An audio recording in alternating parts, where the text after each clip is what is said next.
presented by SKB.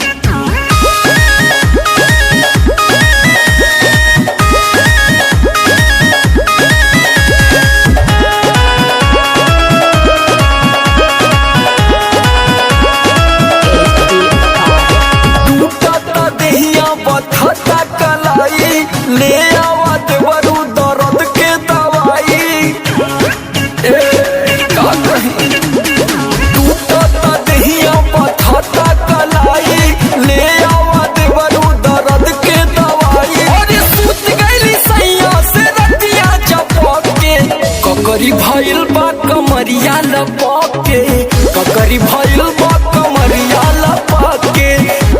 भइल बा कमरिया लपक के ककरी भइल बा कमरिया लपक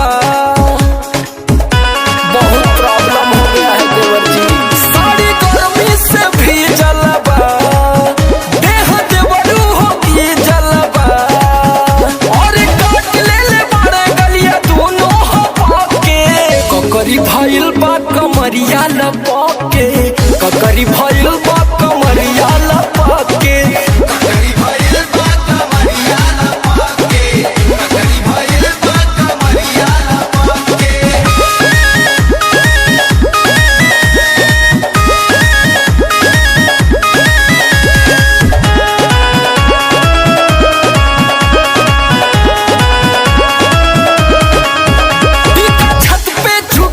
बाटे नैये नथिया टूटल बाटे कुल तरफ से नुकसान भइल बा छत पे छूटल बाटे नैये नथिया टूटल बाटे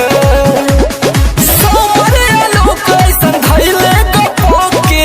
ककरी भइल बा कमरिया लपक के ककरी भइल बा कमरिया लपक के